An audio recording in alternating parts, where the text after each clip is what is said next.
Hey guys, today I'm going to talk about 11.2, which only has 6 questions, and they're not too bad. It'll take me, it takes longer to explain it than it does to do the problem in many cases. But what's happening here, first of all, is we're talking about means, and we have 2 samples. However, in this homework section, the samples are dependent.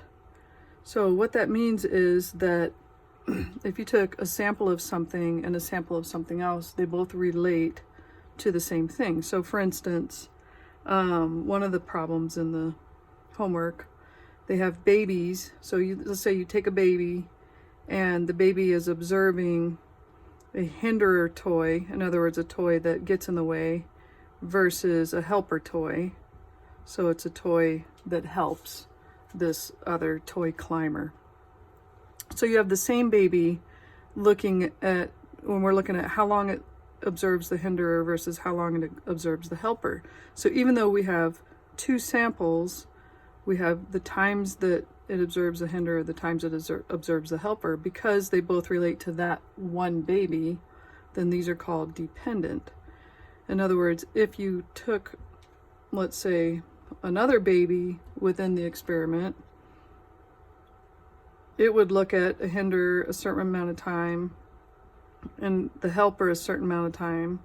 You wouldn't take the time this baby looked at the helper and match it up with the time that that baby looked at the hinderer, right? So both these times refer to this baby, and that's what makes those dependent. Another example is we had fathers and sons, and we were looking at, oh, our son's taller than the father's. Well, these are dependent. If I measured this father, I would have to match the height to that father's son. I couldn't match, so if this is father number 1, I couldn't match the height of father number 1 to the height of son number 2, right? These two have to go together as a pair, okay? So what's going to happen in these questions is you're going to use stat, t-stats. Why t-stats? Because these are means, okay? And then you're going to do paired, because paired implies that it's 2 samples that are dependent.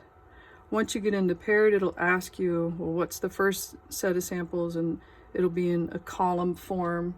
You'll have 2 columns, one for fathers, one for sons, or one for hinderer, one for helper, or whatever, okay?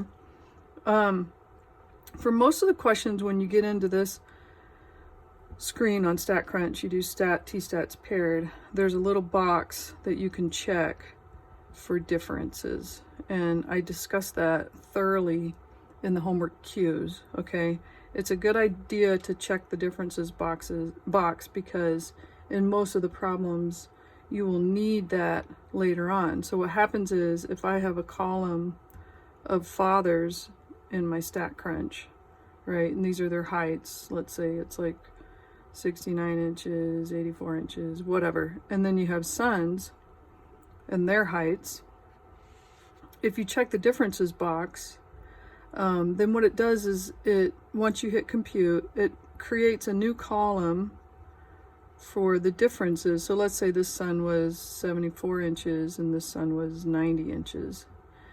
It literally goes 69 minus 74 is -5. It computes the differences between the 2 samples. 84 minus 90 is -6. So you end up with this differences column. And for some of the questions, that becomes important. And so I just wanted to show you that in this lecture, so that hopefully when you're reading the cues, it'll be easier to understand, okay? All right, so the next thing I want to talk about is the symbology they use. So we're used to doing like the null hypothesis. Let's say you have the first mean is the mean of the first sample equal to the mean of the second sample. This is how we would normally write it, okay?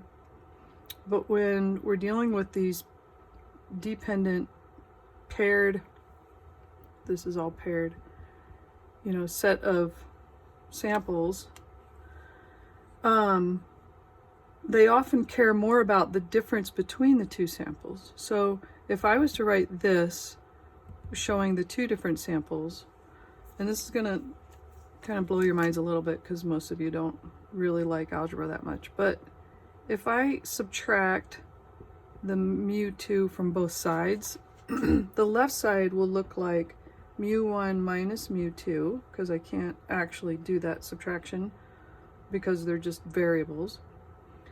But this mu2 minus itself would be 0. Well, if I take the first set of means minus the second set, that's the same thing as taking their difference. So they would use this symbol.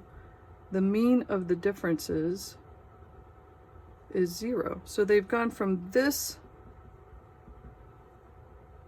symbology for the null hypothesis to this one, using this little d to imply the mean of the differences. Okay.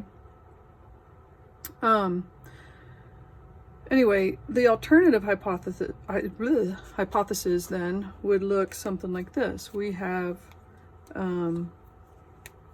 if our original was, let's say the first mean was greater than the second mean, then we could convert that to, if I subtract the mu2 from both sides, I would have mu1 minus mu2 is greater than 0, or the difference of the means is greater than 0. So this would be the new expression that would be used, okay? The same concept would work for this. So I'd have the mean of the differences is less than 0. And then you could also do a, not equal to. And again, I try to explain this in the homework cues, but I just thought having this extra explanation would be helpful. Okay, so this is the symbology that kind of makes a change in this section. The last thing I want to say, and I don't want to say this to confuse you, but if I'm literally putting in the two different original samples, then I would use the paired notation, and it's going to prompt me for the two different sets of data. Okay, this comes from stat, t-stats, paired, because these are dependent. Okay, but what I guess you can kind of call this a shortcut, I don't know, but if instead you go ahead and figure out their differences, you could then just put this one set of data in as a difference, and you could instead use stat t-stat one sample.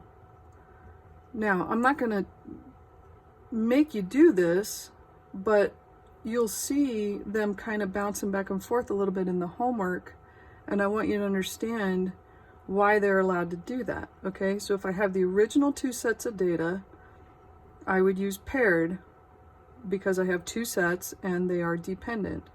But if instead I calculated the difference between the two pairs, I've reduced my two sets of data down to one set of data, in which case I could calculate my test statistic and my p-value using stat t-stat one sample and just using that column. So that would be a with data in this case, because I have a list of data. I don't have a summary of what that mean and standard deviation would be for this set of data. But anyways, so again, not meaning to confuse you, but some of you are going to wonder as you're doing the homework why they bounce back and forth, and that's the reason. Okay, good luck with that, and I'll talk to you later.